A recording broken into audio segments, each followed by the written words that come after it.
तो आप सभी का बहुत बहुत स्वागत अभिनंदन है मेरे YouTube चैनल केवट सर का गणित क्लास में। बच्चों, आज मैं आप लोगों के लिए दंड आलेख यानी रेखा ग्राफ से संबंधित यह वीडियो भाग 2 लेकर आया हूँ। इससे पहले मैंने दंड आलेख और रेखा ग्राफ से संबंधित एक वीडियो अपने चैनल पर अपलोड कर लिया है। तो अगर वो वीडियो आप लोग नहीं देखे होंगे तो इस वीडियो के डिस्क्रिप्शन में जाइए, वहाँ पर उसका लिंक आप लोगों को मिल जाएगा। ठीक है, तो आज का यह वीडियो स्टार्ट करने से पूर्व आप लोगों से रिक्वेस्ट, अगर मेरे चैनल में पहली बार विजिट किए होंगे तो चैनल को पहले सब्सक्राइब कर लीजिए और बेल आइकन पर प्रेस करके ऑल वीडियो पर सेट कर दीजिए। ठीक है, और वीडियो अच्छा लगे तो एक लाइक करना बिल्कुल मत भूलिए। ठीक, तो चलिए बिना समय गंवाए आज का यह वीडियो स्टार्ट करते हैं और पढ़ते हैं। सबसे पहला प्रश्न देखिए, प्रश्न क्या लिखा है। निम्न दंड चार्ट जो विद्यार्थियों द्वारा खेले गए खेल को दर्शाता है का अध्ययन कर प्रश्न का उत्तर दीजिए, ये कह रहा है। तो देखिए भाई, ये हमारा क्या है, दंड चार्ट है। अब ये यहाँ पर खेलों का नाम दिया है दंड के रूप में। ये फुटबॉल है, ये टेनिस है, टेबल टेनिस, बैडमिंटन, और ये ऊर्ध्वाधर में क्या दिया है, देखो विद्यार्थियों की संख्या। क्या लिखा है, ये विद्यार्थियों की संख्या। तो हमको कैसे देखना रहता है, देखो ये फुटबॉल यहाँ तक है ना, तो ये किसके सीधा में है, देखो 20, यानी कि फुटबॉल 20 विद्यार्थी खेलते हैं। टेनिस को देखो, टेनिस ऐसे जाएं हाड़ी तो देखो किसके सीधा में है, ये 10 के सीधा में। इसका मतलब 10 विद्यार्थी टेनिस खेलते हैं। टेबल टेनिस की बात करें तो देखो टेबल टेनिस को ऐसे सीधा ले जाओगे तो देखो यहाँ 8 लिख कर रखा गया है, मतलब ये 8 विद्यार्थी टेबल टेनिस खेलते हैं। बैडमिंटन देखो ऐसे सीधा ले जाएंगे तो यह 5 में आ रहा है, इसका मतलब 5 विद्यार्थी बैडमिंटन खेलते हैं। अब प्रश्न पढ़ें तो उत्तर तुरंत दे सकते हैं। कैसे, कितने विद्यार्थी टेबल टेनिस खेलते हैं। देखो हमने टेबल टेनिस के ऊपर में कितना लिखा है, 8, तो ये ऑप्शन दूसरा इसका सही उत्तर ये 8। ठीक, समझ आ गया। बिल्कुल सरल होता है इस तरह के प्रश्न को हल करना। ठीक है, करेंगे क्या, ये जो दंड आलेख बना हुआ है इसी को दंड आलेख बोलते हैं। ये जो खड़ी खड़ी खंभा जैसे है ना, ये इसको ऐसे आड़ी देखना है किसके सीधा में है, उस संख्या को ऊपर में लिख लेना है। लिखने के बाद प्रश्न पढ़ो, तुरंत समझ में आ जाता है। ठीक, चलिए प्रश्न पढ़ते हैं। निम्न आलेख में एक विद्यार्थी के प्राप्तांक दर्शाए गए हैं। यह विषय का नाम है देखो, और ये प्राप्तांक को दर्शाया गया है। ठीक है, तो देख लेते हैं। हिंदी देखो किसके सीधा में है, 40 के, इसका मतलब 40 अंक मिला हिंदी में। अंग्रेजी देखो किसके सीधा में, 30, तो इसमें 30 अंक मिला, ऐसे लिख लिया करना। विज्ञान को देखो 20, और गणित किसके सीधा में देखो 60 के, तो इसमें 60 अंक मिला। ठीक, अब प्रश्न क्या कह रहा है उसको देखो, किन विषयों में उसे कम अंक प्राप्त हुए, किन विषयों में उनको कम अंक प्राप्त हुए लिखा है। तो देखो सबसे कम विज्ञान में 20 अंक मिला और अंग्रेजी में 30 अंक। तो विषयों में दो दो विषयों का ऑप्शन में दिया है ना, तो विज्ञान और ये अंग्रेजी, इन्हीं दोनों विषयों में उनको कम अंक मिले। तो देखो कहाँ पर है, ये चौथा ऑप्शन देखो, ये चौथा ऑप्शन देखो, इसी में लिखा है अंग्रेजी विज्ञान लिखा है ना। तो देखो विज्ञान और अंग्रेजी में उसको कम अंक मिला है, तो ये चौथा ऑप्शन इसका सही उत्तर होगा। ठीक, ये समझ आ गया। चलो पढ़ते हैं अगला प्रश्न। 8वीं कक्षा के 400 छात्रों की आँखों का रंग जानने के लिए सर्वेक्षण किया गया। इन आंकड़ों को बार ग्राफ के माध्यम से दर्शाया गया है। ये प्रतिशत लिखा है, नीचे दंड आलेख के रूप में आँखों का रंग है।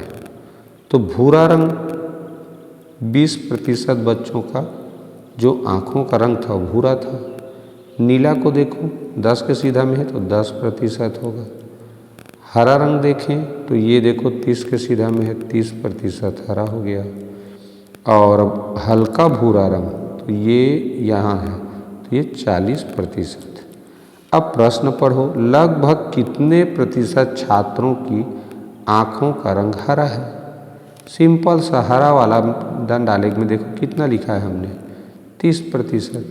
तो यही बच्चों इसका आंसर होगा 30%। ठीक, तो ऐसे लिख लेने से तुरंत उत्तर पता चल जाता है।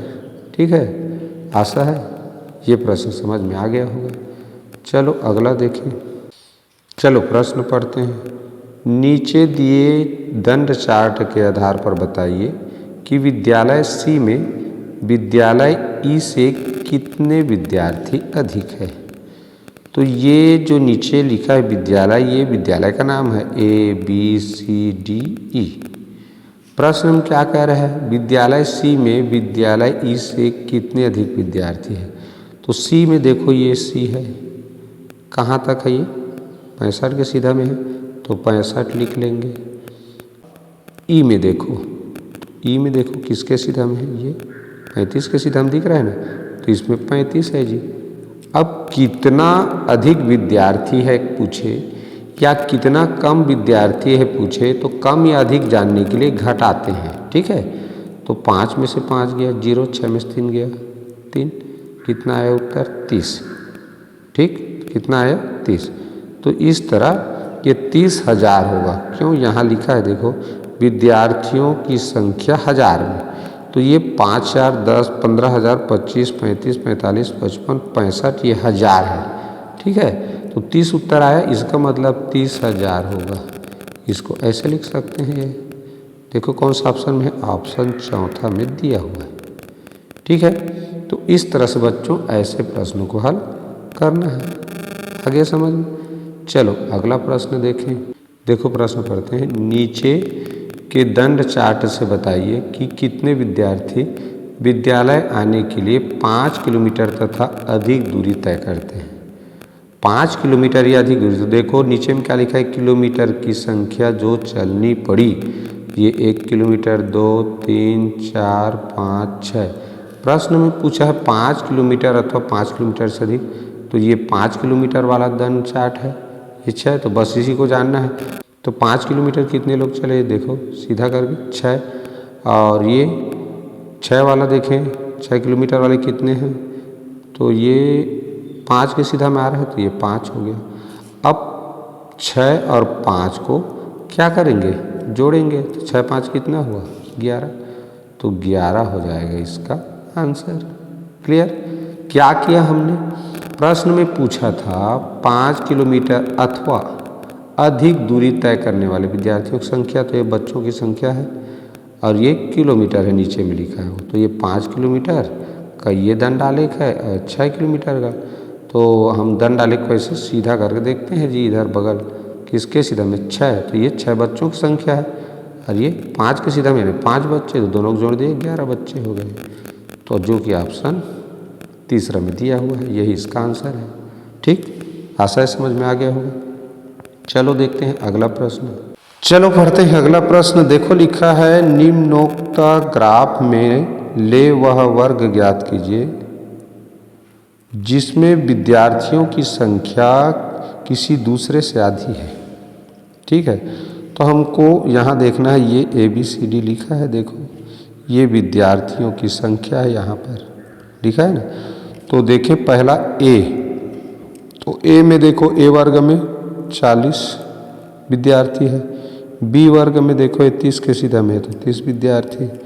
C में देखें तो C किसके सीधा में है, ये 50 के सीधा में, तो इसमें C वर्ग में 50, और D वर्ग में देखें तो ये D 40 के सीधा में है, और E वर्ग में देखें तो ये 60 के सीधा में है। ठीक, प्रश्न क्या कह रहा है, वह वर्ग ज्ञात कीजिए जिसमें विद्यार्थियों की संख्या किसी दूसरे से आधी है। तो देखो इसमें 60 है, और 60 का आधा क्या होता है, 30 होता है ना, 60 का आधा 30। तो B एक ऐसा वर्ग है जिसमें एक दूसरे वर्ग से आधा है, तो ये ऑप्शन B इसका सही उत्तर हो जाएगा, ये वाला। ठीक, प्रश्न को समझना जरूरी था। निम्नोक्त ग्राफ में, निम्न का मतलब नीचे, औक्त माने जो लिखा हुआ है, तो निम्नोक्त ग्राफ में वह वर्ग ज्ञात करना था जिसमें विद्यार्थियों की संख्या किसी दूसरे से आधी हो।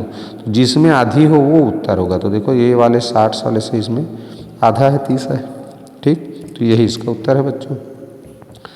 चलो ये प्रश्न पढ़ते हैं। ग्राफ का अध्ययन करके बताएं कि शुक्रवार को कितने छात्र उपस्थित थे। अब देखो भाई शुक्रवार वाला दिन ये है।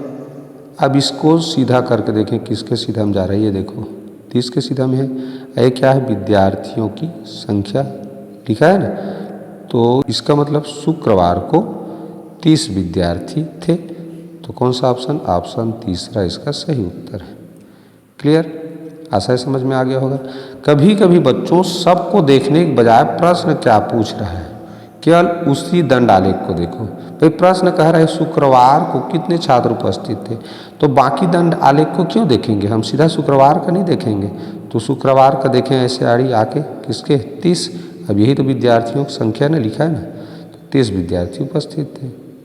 ठीक, ये उत्तर हो गया। चलो अगले प्रश्न को देखते हैं। देखिए प्रश्न लिखा है, विद्यार्थी ABCD और E द्वारा बनाए गए प्रश्नों की कुल संख्या है। ये ABCD विद्यार्थियों के नाम है और ये प्रश्नों की संख्या। ठीक, तो प्रश्न क्या पूछ रहा है, देखो कुल संख्या मतलब सभी बच्चे कितना कितना प्रश्न बनाए ये जानना है, तब जोड़ देंगे। तो A ने देखो कितना बनाया 4, B ने देखो कितना बनाया 8 और C ने कितना बनाया, देखिए किसके सीधा में है 14 और D ने कितना बनाया, तो ये देखो 10 के सीधा में है और E ने कितना बनाया, तो ये 8 के सीधा में है। ठीक, तो अब चलो इसको जोड़ लेते हैं भाई। तो ये 8 4 12 और 12 और 4 कितना हो गया 16, 16 10 26, 26 10 36, 36 8 44, कितना हुआ 44। तो देखो ऑप्शन चौथा में उत्तर दिया हुआ है, यही इसका आंसर है बच्चों। ठीक, क्या किया, जब भी कुल पूछे ना तो जोड़ना रहता है सबको। तो हम ऐसे करके सीधा में देख देख के उसका कितना मान है उसको जान गए जी। ठीक है, इस तरह जोड़ लिए। चलो अगला प्रश्न देखते हैं। ग्राफ को देखकर तरुण का कद बताएं जब वह 5 वर्ष की आयु का था। यहाँ देखें आयु वर्ष में दिया है 1 वर्ष 2 वर्ष 3 वर्ष 4 वर्ष 5 वर्ष। यहाँ क्या लिखा है, देखो लंबाई सेंटीमीटर में। तो जब वो 5 वर्ष का था ये पूछा जा रहा है, तो 5 वर्ष वाला ही देखो ना भाई। तो 5 वर्ष वाला देखो सीधा करके कितना था 85 सेंटीमीटर में लिखा है, इसका मतलब 85 सेंटीमीटर उसका क्या था, लंबाई था। कब, जब वो 5 वर्ष का था। ठीक, तो कहाँ पर है, देखो ऑप्शन दूसरा में देखो दिया हुआ है। क्लियर, समझ आ गया। चलो अगला प्रश्न देखें। चलिए प्रश्न पढ़ते हैं। निम्नलिखित आलेख के अनुसार किस आयु समूह में बाल अपराधियों की संख्या सर्वाधिक है। नीचे क्या दिया है, देखो आयु समूह, ये बाल अपराधियों की संख्या है। ठीक, चलो देखें 8 से 10 कितने 15 बाल अपराधी हैं। 10 से 12 के बीच में कितने हैं, देखो 20। 12 से 14 के बीच में देखें ये 25 के सीधा में है, तो 25 हो जाएगा। ठीक, और ये 14 से 16 देखें तो ये 30 है, देखो 30 के सीधा में है ये। और ये 35 के सीधा में 16 से 18 और 18 से जो 20 है वो देखो ये 30 के सीधा में है। ठीक, और 20 से 22 ये देखो लगभग ये 10 के सीधा में है। इससे क्या पता चल गया कि 8 से 10 वर्ष के बीच में ये 15, इसमें 10 से 12 में 20, इस तरह है। अब पूछा क्या है प्रश्न को देखो कि किस आयु समूह में बाल अपराधियों की संख्या सर्वाधिक है। तो ये बाल अपराधियों की संख्या सर्वाधिक कहाँ पर है, यहाँ देखो 35, तो 16 से 18 वर्ष देखो ऑप्शन तीसरा में ये दिया हुआ है। ठीक, तो इस प्रश्न को बनाने के लिए इतना सारा चीज लिखने की जरूरत नहीं था। क्या करना था, सीधा सीधा हमको देखना था सबसे अधिक पूछा है ना यहाँ बाल अपराधियों की संख्या सर्वाधिक। तो सबसे सर्वाधिक यानी सबसे बड़ा दंड किसका बना है? 16 से 18 वर्ष की उम्र का, तो यही 35 है। तो सीधा सीधा 16 से 18 वर्ष ये सही कर देते हैं। ठीक, आशा समझ में आ गया होगा। अगला प्रश्न देखें, एक कक्षा पार्क में गई और वहाँ पर कुछ जानवर तथा पक्षी देखे। उन्होंने इन जानवरों तथा पक्षियों की संख्या को लिखकर एक बार ग्राफ बनाया। तो ये बार ग्राफ है, ये जानवर या पक्षी का बार ग्राफ है। उसका नाम भी लिखा है, बंदर, हिरण, मोर, बत्तख, सुअर। और यहाँ पर क्या दिया है? उसकी संख्या है। ठीक है, तो देखो प्रश्न पूछा क्या है? बंदरों तथा हिरणों दोनों की संख्या का योग और मोरों की संख्या का अंतर करना है। तो बंदर कितने हैं? देखो 25। प्रश्न में जो पूछा है वही करना है। हिरण कितना है? हिरण को देखो 40 सीधा में है, यानी 40। तो पहले क्या बोला है? बंदर तथा हिरणों दोनों की संख्या का योग करो। तो 40 और 25 को जोड़ो, कितना हो गया? 65। फिर क्या कह रहे हैं? मोरों की संख्या का अंतर कर। तो मोर कितने हैं? देखो मोर 50 है। तो बस अब ये 65 में 50 को घटाना है, मोर की संख्या घटाना है। तो क्या आ गया? 15। तो ये 15 हो जाएगा इस प्रश्न का आंसर। दो की ऑप्शन दूसरा में देखो दिया हुआ है, दिख रहा है। ठीक, तो बस प्रश्न को ध्यान से पढ़ना जरूरी है भाई। लिखा है बंदर तथा हिरणों दोनों की संख्या का योग। तो बंदर की संख्या जान लिए ग्राफ से, ये 25 है। हिरणों की संख्या कितना था? 40। तो दोनों को जोड़ दिया हमने, मिल गया 65। 65 में से ये मोर की जो संख्या है 50, उसको घटा दिए तो क्या मिला? 15। यही इसका आंसर है। आशा है समझ में आ गया होगा। चलो अगला प्रश्न देखते हैं। देखो प्रश्न लिखा है, निम्नलिखित दंड चार्ट को पढ़कर प्रश्न का उत्तर दीजिए। सड़क पर कारों की संख्या तथा वैनों की संख्या में कितना अंतर है? देखो प्रश्न पढ़ के हमको क्या पता चल रहा है? कारों की संख्या और वैनों की संख्या में कितना अंतर है, यही दिया है। तो हमको कार की संख्या कितना है ये जानते हैं भाई। तो नीचे तो वाहनों का प्रकार दिया है ना, ये कार है, बस है, ट्रक है, वैन है।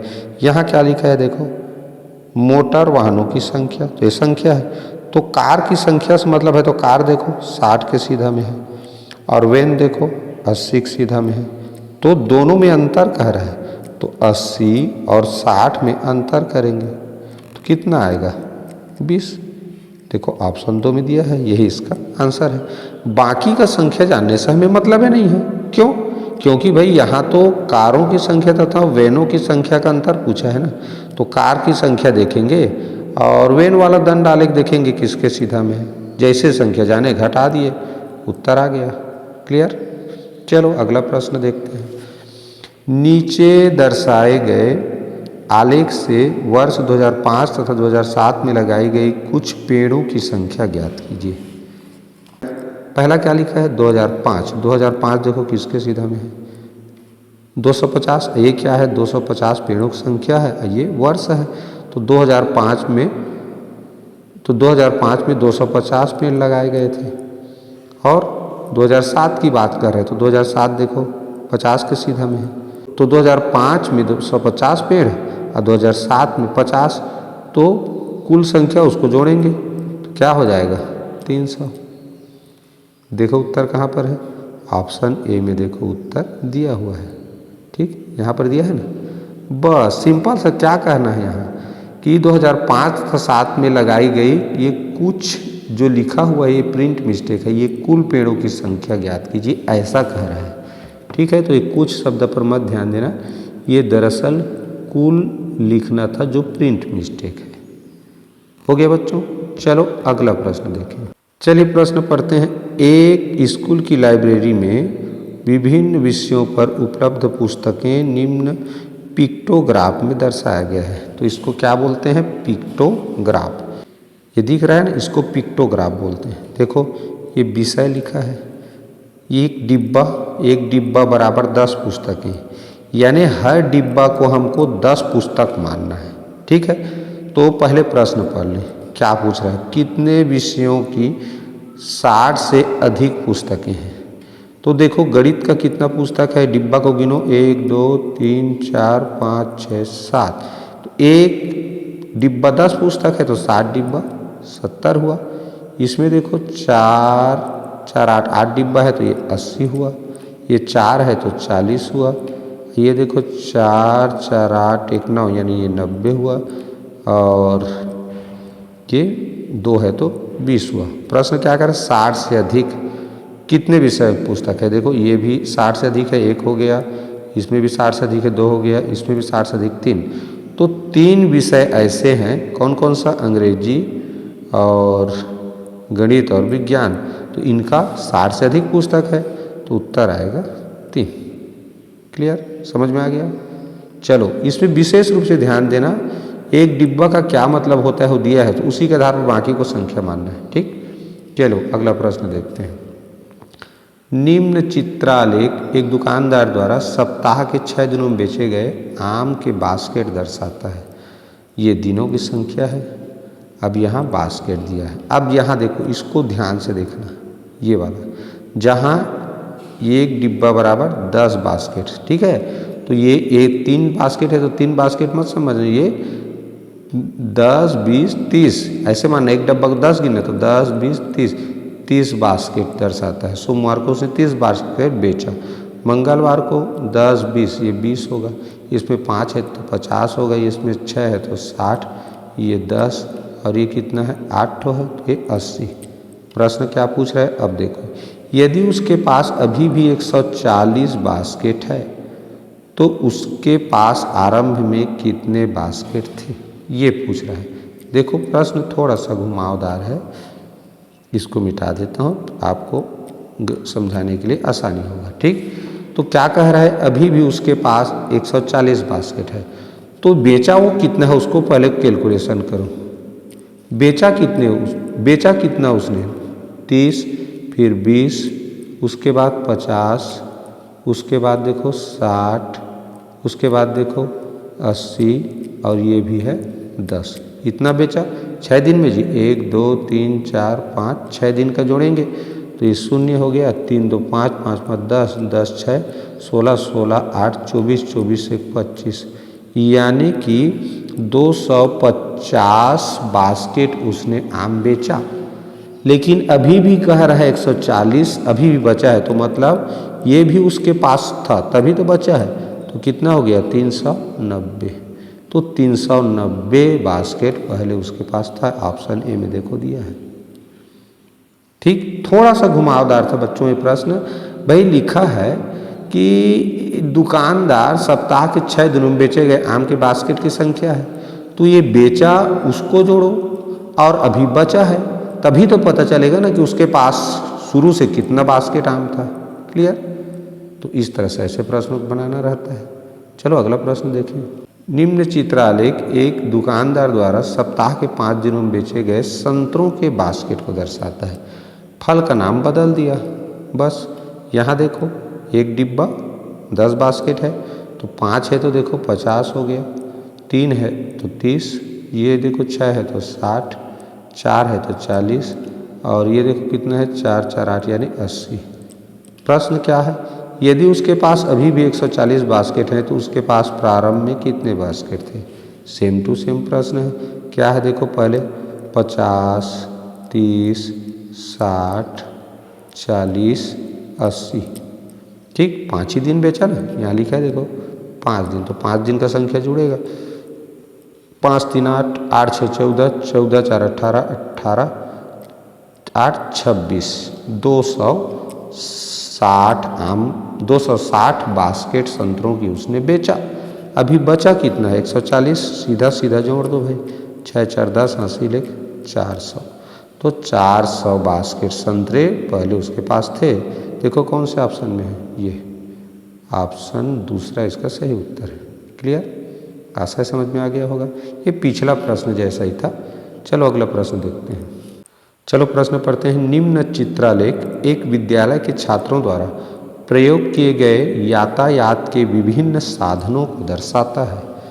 तो ये देखो साधन और ये छात्रों की संख्या, ये साधनों के नाम, ये छात्रों की संख्या, ये cycle, scooter, car, school bus. अब यहाँ एक त्रिभुज के बराबर देखो क्या होता है 50, तो 2 त्रिभुज है तो 50 50 100 हो गया। तीन ठो त्रिभुज है तो 50 50 तीन बार करेंगे कितना होगा 150। चार ठो है तो 200 और ये देखो 6 ठो है तो कितना हो गया 300। ठीक, तो ये छात्रों की संख्या पता चल गया। यहाँ से निकालते हैं ना छात्रों की संख्या। ठीक है, 50 का गुणा 2 है तो 2 से करेंगे, 3 त्रिभुज है तो 3 से करेंगे। ठीक, अब देखो प्रश्न क्या कह रहा है, कितने प्रतिशत छात्रों ने स्कूल बस का प्रयोग किया या उपयोग किया। तो स्कूल बस देखो क्या है, ये कितना है 300, कितना है 300। तो यहाँ कितने प्रतिशत पूछा है, इसके लिए पहले आपको जोड़ना भी पड़ेगा। तो चलो जोड़ते हैं ये, तो ये हो गया 5 और 5 की 5 हो गया, सैकड़ा को जोड़े 3 2 5 5 1 6 6 1 7, 750 कुल क्या है छात्रों की संख्या है। अब उसमें से 300 छात्र बस से जाते थे तो जिसका प्रतिशत निकालना रहता है ना उसको ऊपर लिखते हैं, कुल संख्या को नीचे, तो टोटल संख्या जोड़ लिया हमने। अब फिर 100% से गुणा कर दो, उत्तर आ जाएगा। एक शून्य कट गया, हो गया। अब देखें ये 25 तिया 75 और 25 से कम 25 बचा, 5 बन गया 50, 50 25 दूनी 50 कट गया। 3 से देखो 3 एक कम 3 चौक, क्या बचा 4 एक गुणित 10, तो 4 गुणित 10 बराबर क्या हुआ 40%। तो इसका उत्तर क्या हो जाएगा ऑप्शन तीसरा 40%। ठीक, इस तरह से किया जाता है। तो करना क्या रहता है इसमें, चूंकि प्रतिशत पूछ दिया था इसलिए पहले टोटल योग किए। ठीक है, कुल योग करोगे और जिसका प्रतिशत पूछेगा उसकी संख्या को ऊपर लिखना रहता है, टोटल को नीचे, उसके बाद 100% से गुणा करना रहता है। क्लियर, आगे कटा के हल कर सकते हो। चलो अगले प्रश्न में चलिए प्रश्न पढ़ते हैं। निम्न चित्रालेख एक मनुष्य के पास विभिन्न नोट दर्शाता है। ये नोट का मूल्य है और ये नोटों की संख्या, लेकिन एक गोला बराबर कितना है 5 नोट। तो यहाँ एक गोला है मतलब 5 नहीं, ये 10 नोट है। एक गोला 2 ठो गोला है माने 10 ठो नोट है। कितना का है जी 500 का, तो 500 का अगर 10 नोट रहेगा तो क्या होगा 5000 हो जाएगा, होगा ना। अब ये देखो चार गोला है, तो 4 गोला है, इसका मतलब ये 5 चौक 20, 5 चौक 20 है, 20 नोट है। और किसका 100 रुपये का, तो 100 का गुणा करोगे 20 से कितना होगा 2000 होगा। यहीं पर ध्यान देना है। ये देखो 5 है तो एक गोला 5 नोट है, तो 5 है यानी 25 ठो नोट है। किसका 50 का, तो कितना हो जाएगा 25 पंचे 125 यानी 1250। ये देखो 2 है तो एक गोला 5 नोट है तो ये 10 नोट हुआ। किसका 10 नोट है 20 का, तो ये कितना हो गया 200। इसको देखें 6 है तो 6 माने 6 पंचे 30 नोट है। किसका 10 का, तो ये कितना हो गया 300। बस इसको जोड़ेंगे अब। चलो 0 की 0, 5 की 5, ये वाला 5 ढाई में, सैकड़ा में देखो क्या है 2 है और 3 है तो 5 हो गया, और ये 2 भी है, 2 2 4 3 7 ऐसे हुआ। अब 1000 में 2 है, अब सॉरी 5 है 2 है 1 है, तो 5 2 7 7 1 8, कितना हो गया 8750। अब इसमें कह रहा है 1500 जोड़ो। अब 1500 इसमें जोड़ते हैं, देखो कितना आता है 7 5 12 हासिल 1 8 2 10 यानी 10,250। देखो ऑप्शन तीसरा में दिया है। ठीक, तो थोड़ा सा पचड़ा वाला प्रश्न था। ठीक है, एक गोला का 5 नोट होता है तो पहले नोट को बदले, नोट बदलने के बाद हमको यहाँ इससे गुणा करना था जो नोट का मूल्य है। क्लियर, चलो इसी टाइप का एक और प्रश्न है, उसको हल करेंगे तो और अच्छे से समझ में आ जाएगा। ठीक, देखिए चलो प्रश्न पढ़ते हैं। निम्न चित्रालेख एक मनुष्य के पास विभिन्न नोट दर्शाता है। यहाँ 100 का है। अब देखो एक गोला किसका 5 नोट का, तो 3 गोला है मतलब 15 नोट है। 15 नोट है किसका, 100 का, तो 100 का 15 नोट रहेगा तो कितना होगा जी, स्वाभाविक सी बात है 1500 हो जाएगा, हो जाएगा।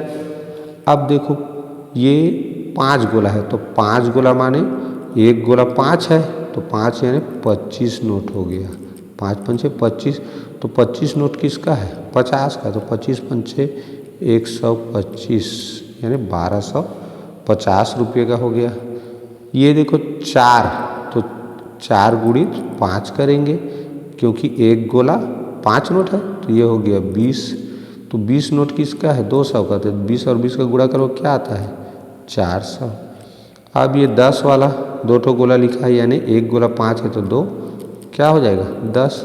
अब 10 नोट किसका है 10 का, तो 10 दहम 100। चलो कर लेते हैं 5 5 2 7 7 4 11 11 1 12 हासिल 3250 रुपये। अब इसमें 1250 और जोड़ो कह रहा है तो 1250 को और जोड़ते हैं, क्या आता है देखो 5 5 10 5 और ये 4500। देखो ऑप्शन चौथा में दिया हुआ है, यही इसका आंसर है। क्लियर, आशा है समझ में आ गया होगा। चलो देखते हैं अगला प्रश्न। देखो बच्चों, एक स्कूल की लाइब्रेरी में विभिन्न विषयों पर उपलब्ध पुस्तकें निम्न पिक्टोग्राफ में दर्शाया गया है, लिखा है। तो ये विषय है ये वाला और ये पुस्तक, लेकिन यहाँ स्पष्ट दे दिया है एक डब्बा यानी 5 पुस्तक। तो देखो यहाँ पर 5 डब्बा है तो 5 डब्बा एक पुस्तक 5 है तो 5 से गुणा करें कितना हो गया 25। यहाँ भी 5 है तो ये भी हो जाएगा 5 गुणित 5 यानी 25 पुस्तक। यहाँ 3 है तो 3 का गुणा किससे करेंगे 5 से। क्यों कर रहे हैं याद रखो ना, 3 डिब्बा है, चूँकि एक डिब्बा 5 है तो 5 से गुणा कर देते हैं, 3 पंचे 15। ये देखो 6 है तो 6 पंचे 30 और ये 2 है तो क्या हो जाएगा 2 गुणित 5 यानी 10 और ये कितने हैं देखो 7 है तो 7 पंचे 35 और ये कितना है 6 तो 6 पंचे 30। ये है पुस्तकों की संख्या। क्या लिखा है, कितने विषयों की 20 से अधिक पुस्तकें हैं। 20 से अधिक तो दिख तो रहा है, ये भी 20 से अधिक है, 1 2 ये 3 और ये 4 ये 5। बाकी में देखो इसमें और इसमें 15 है ना, तो कितना हो गया 1 2 3 4 5, तो 5 देखो ऑप्शन 4 में दिया हुआ है जी, यही इसका आंसर हो जाएगा। क्लियर, समझ आया। तो क्या किया हमने, पहले हमने संख्या निकाल लिया, फिर प्रश्न को देखा तो 20 से अधिक वाला कह रहा है तो यहीं पर भी कर सकते थे करने को। ठीक, चलिए प्रश्न पढ़ते हैं। एक स्कूल की लाइब्रेरी में विभिन्न विषयों पर उपलब्ध पुस्तकें निम्न पिक्टोग्राफ में दर्शाया गया है। गणित का कितना है भाई, देखो एक डिब्बा यानी 10 कह रहा है तो 5 है तो 5 दहम 50। यहाँ कितना 5 है तो ये भी हो जाएगा 5 दहम 50। 3 है तो 3 का गुणा 10 से करेंगे 3 दहम 30। इसमें कितना है 6 तो 6 गुणित 10 यानी 60। 2 तो 2 गुणित 10 यानी 20। इसमें कितना है देखो 7 तो 7 गुणित 10 यानी हो गया 70। अब इसमें कितना 6 है तो 6 गुणित 10 यानी हो गया 60। प्रश्न क्या कह रहा है, कितने विषयों की 50 से अधिक पुस्तकें हैं। तो देखो 50 से अधिक कह रहे हैं ना, 50 नहीं कह रहा है 50 से अधिक, तो इसमें 60 है, इसमें 70 है, इसमें 60 है, तो देखो 3 ठो में है तो ऑप्शन दूसरा में देखो 3 दिया है, तो यही हो जाएगा बच्चों इस प्रश्न का आंसर। ठीक, पिछले प्रश्न जैसा ही है ये भी। ठीक है, तो आज का यह वीडियो आप लोगों को कैसा लगा प्लीज़ कमेंट करके बिल्कुल बताना मत भूलना, और कहाँ से आपने यह वीडियो देखा, कौन से राज्य से, कौन से जिला से, छत्तीसगढ़ के या अन्य राज्य से, उसका उल्लेख जरूर करना अपने कमेंट में। ठीक है, और वीडियो को एक लाइक करना बिल्कुल मत भूलो भाई।